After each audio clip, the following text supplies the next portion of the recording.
नबी की मौजूदगी को वही महसूस करते हैं जो नबी से मोहब्बत करते हैं। हमारे सूफी शायर ने बड़ा शेर बड़ा प्यारा था, इश्क में डूब के कहा कि मैंने माना जन्नत के तुझ में हुरो कसूर रहते, मैंने माना जन्नत तुझ में हुरो कसूर रहते हैं, आ मेरे दिल का तवाफ कर इसमें हुजूर रहते हैं। नारे तकबीर, नारे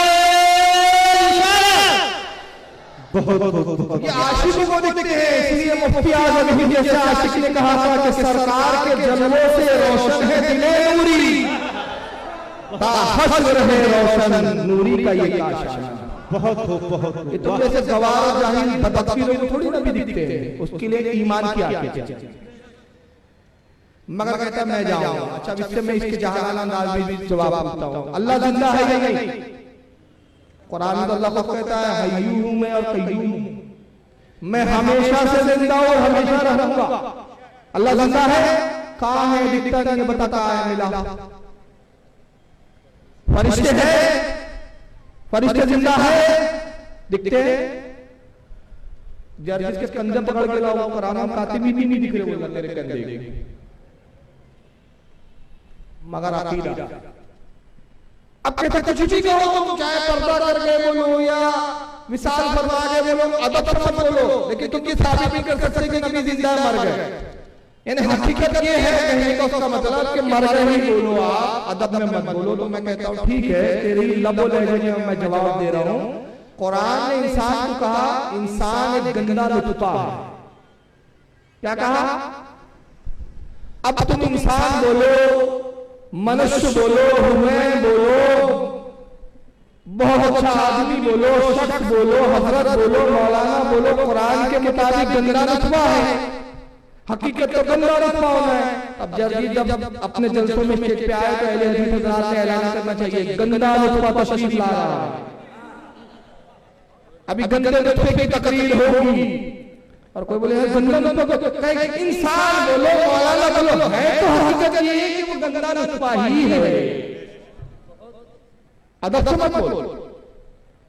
और फिर जर्जी अपने बाप को बाप नहीं बोलता हूँ, कहूंगा अरे वो शख्स जो मेरी माँ के साथ सोता है। हकीकत तो यही है ना।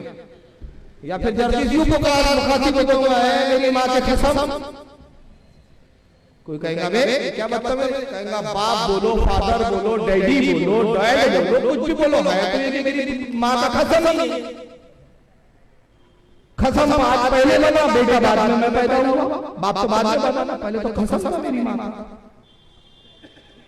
अब आप बताइए अदब की लबो लहजा है, ये लबो लहजा बेअदबी का इन्हीं को मुबारक। हम तो अदब वाली बात है। हमारे इमाम ने हमें अदब सिखाया है, तो कहा कि नबी वादे इलाही के तहत मिसाल फरमाए। अल्लाह ने फरमाया कुल्लु नफ्सिन ज़ाइक़तुल मौत, हर नफ्स को मौत का मजा चखना है, हर जानदार को मौत का मजा चखना है। सरकार ने भी मौत का मजा चखा, मगर अकीदे अहले सुन्नत इस बात का है, इस पर इज्मा है कि नबी को दोबारा वैसी हयात अता फरमा दी। एक आम के लिए वादा इलाही के तहत आप पे मौत का असर जाहिर हुआ, मौत आई और आप पे दोबारा वैसी हयात जिस्म के साथ, जिस्मानियत के साथ आप मौजूद और हयात। अभी मैं हदीस सुनाऊंगा। अब मैं बताता हूं देखिए अदब होता क्या है, जो गैर मुकल्लिद और वहाबी देवबंदियों को छूकर भी नहीं गुजरा। अदब ये होता है कि मेरा एक दोस्त है जो मेरा बेतकल्लुफ है, वो मेरे घर आता है तो मैं अपने दोस्त से बेतकल्लुफ में मैं कहता हूं अरे आप बैठ जा। क्या कहता हूं अपने दोस्त को? आजा बैठ जा। दोस्त से कहता हूं, मेरे दोस्त से कोई ज्यादा इज्जतदार मुझसे बड़ा आता है, कोई शख्स उम्र में मुझसे बड़ा है, तो मैं कहता हूं अरे आओ बैठो। फिर कोई आलिम साहब आ जाते तो मैं कहता हूं अरे आइए बैठिए। और अगर कोई मुफ्ती साहब आ जाए, हज़रत सैयद साहब तशरीफ लाए, तो मैं कहूंगा हुजूर आइए तशरीफ रखिए। बात एक ही थी, मगर शख्सियतें बदली तो जुमले बदल गए।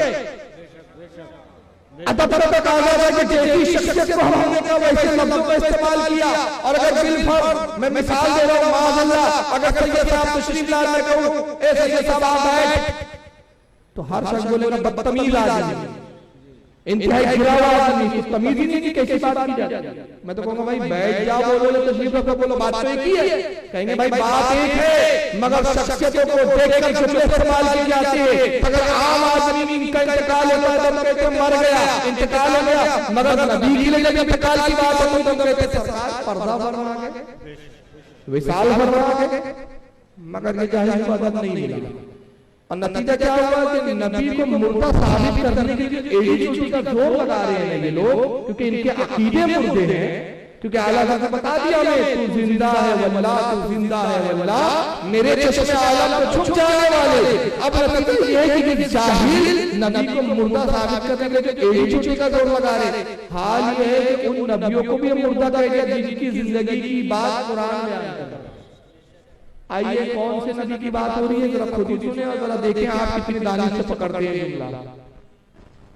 ये तौसीफुर रहमान हकीम की आयत पे गौर कीजिए। वमा मुहम्मदुन इल्ला रसूल कद खलत मिन क़ब्लिहि रसूल अफ़ इन माता औ कुतिला। लोगों, मोहम्मद रसूलुल्लाह सल्लल्लाहु अलैहि वसल्लम अल्लाह के एक रसूल हैं। इनसे पहले भी रसूल आए और गए। आदम आए गए, मूसा आए और गए, ईसा पैदा हुए और फौत हुए, ईसा पैदा हुए और फौत हुए, ईसा। क्या पकड़े आपने बताइए? ईसा पैदा हुए फौत हुए, इसको ख्वाब में दिखा? कुरान तो कहता है ईसा आसमान में उठा लिए, मगर नबियों को मुर्दा बताने का हैजा फैला हुआ है इनकी जमाना में। तो नतीजा क्या हुआ? आदम आए गए, मूसा आए गए, ईसा पैदा हुए फौत हुए। अभी दिल्ली में मैंने कुछ जगह दिखाई तो अहले हदीस गैर मुकल्लिद ने जवाब क्या लाया? सबसे बड़े कौड़ी का जवाब आते, पट्टे जवाब बोलाते जहां की गुंजाइश होती है, जहां नहीं होती वहां ऐसे चुप्पी साथ के बैठ जाते, पता चलता है कि सब नामर्दों की जमात हो गई है। अब जवाब क्या लाया? कब वो जबान से निकल गया सबका पहले से। मैंने कहा हम तस्लीम करते कि भाई वो बोलना कुछ और चाह रहे थे, जबान से निकल गया, मान लिया। मगर अल्लाह रब्बुल इज्जत का ये तुम पर लानत है शायद, और अल्लाह ने तुमको मलून बना दिया है कि तुम्हें तौबा की तौफीक ही नहीं मिलती। अरे अगर शफ़क़त लिसान से ज़बान से जुमले निकल भी गए थे तो तौबा क्यों किया बता? आज तक तौसीफुर रहमान ने से तौबा की। और कुरान कहता है ईसा जिंदा है, हमने आसमान पर उनको बुलंद कर दिया, आसमान में उठा लिया। कुरान ईसा की हयात